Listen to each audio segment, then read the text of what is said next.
The Murder Room is a murder mystery farce. It's a spoof of every murder mystery you've ever seen, complete with hidden doors and hidden passages and missing bodies and mistaken identities and a lot of incredibly naive characters and some very funny villainous characters. I wanted to direct it because despite how silly it is, I think it's going to be a real challenge to do it well. It's very funny. It's very much an ensemble piece. And the author, or the playwright in this case, has written a lot of lines that are, I'm calling them ping pong runs. That's the title I made up. They are the kind of back and forth dialogue that's very quick, like a ping pong game, with 1- and 2-word kind of sentences, like you would have seen in Who's on First with Abbott and Costello. Some of those kind of runs, and they are very dependent on timing and working closely with your partner, and so we will have to spend a lot of time doing that. The role might also be a little challenging for some actors in that no matter how stupid your character is, I want to play this for real. I want everybody to be totally convinced about what their character is doing and believe in their character.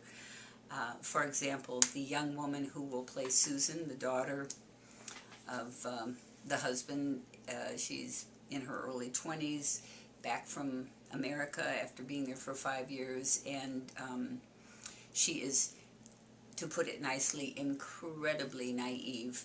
To put it more precisely, she's very stupid.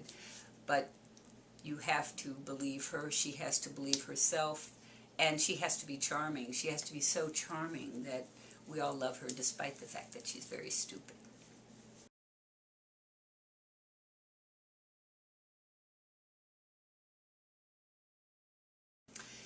Well, as I said, all of the characters, it's very much an ensemble piece, and every character has a lot to do and a lot to work with, which will make it really fun.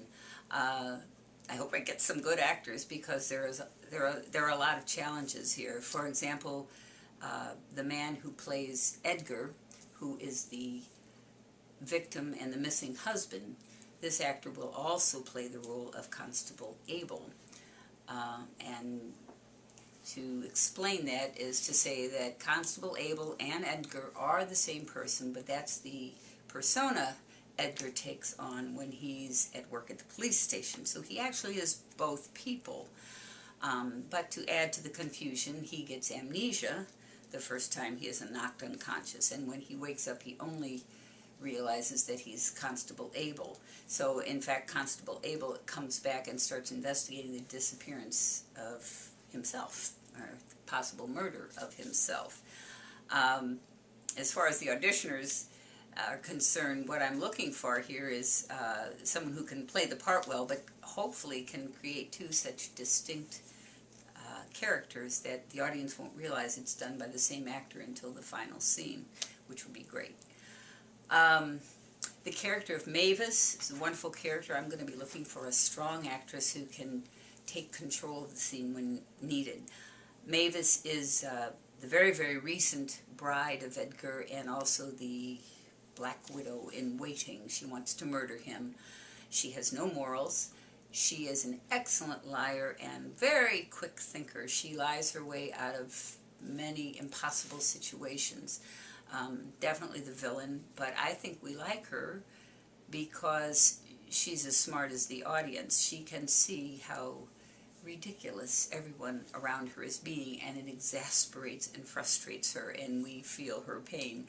Um, in these riffs that I was talking about, the ping pong beats in some of the scenes, it's almost always Mavis who ends those beats by topping everybody with a line of great frustration generally, or determination, whatever. It should also be said that Mavis has absolute irresistibility to men. So she might be beautiful, she might be very sexy, she has some charm that gives her a lot of power. Mavis's boyfriend is, her lover is Inspector Crandall. And he comes to the house, and of course, to add to the confusion, he has to pretend that he knows nothing about the murder, even though he was an accomplice in it. So he's pretending, and he's a very good actor because he does fool the other characters as well as the audience. But he is not smart enough to ever see through Mavis. I've told you about the daughter Susan. There's a wonderful character in the maid, Lottie. And this character could be played a number of ways depending on the actress who takes on that role. She has some terrific lines. They could be done in a variety of ways, and I do not have a firm image in my mind yet of what Lottie should be. I think there are a lot of choices. I would advise auditioners working for that part to come in with an idea, make some strong choices, show me a character, and maybe I'll say that's it. If I don't say that's it, I might ask you to do it a different way, and just embrace that and view it as an opportunity to show me how flexible you are. Let's see, finally there's Barry. He is the new fiance of Susan, should be a young man, maybe in his 20s. He's a big, good old boy, American, rich, handsome, the total stereotype. He wants to be a hero. He wants to save Susan. He is stupid in love with Susan. He's a little ineffective in that. So all of these characters, as I say, each one is very integrally a part of a group, and we'll be working with each other on a lot of exercises to get that pacing down perfectly.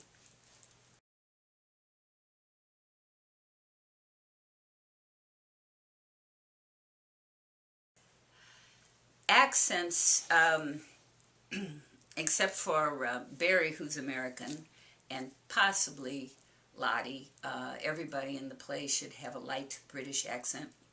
When I say light, I mean understandability is the most important factor to me. And we know our audiences at Kirkwood, a lot of them are older, some hearing issues. So especially when we're having rapid dialogue, the most important thing to me will be clarity. But give us an impression, at least, that you're from England. As far as Lottie goes, that character could have the same accent as everyone else. There may be some actresses who want to experiment with a more Cockney accent, or maybe even an Irish accent. I'm opening to listening to all of that and making some choices. And if you do come in with an idea along those lines, as I said, please also be prepared to read it with the regular accent too.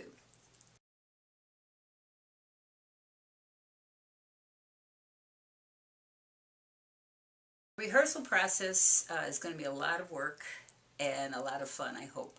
It should be fun doing a comedy, but it will take a lot of work to get this timing down. As I said, we're going to be working closely together. Maybe we'll be doing some team exercises or some cooperative exercises to work on that timing. We'll also probably be doing some vocal warm-ups. We have to speak rapidly with clarity, so we'll be working on that. There is also in the play, in the final act, there's some physical comedy.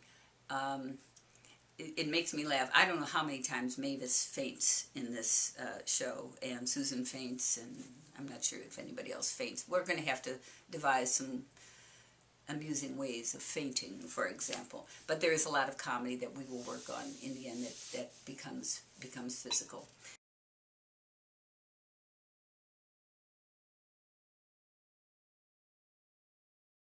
All in all, I do think it's going to be a lot of hard work. I do think it's going to be a lot of fun, and this is going to be a show the audience will really enjoy.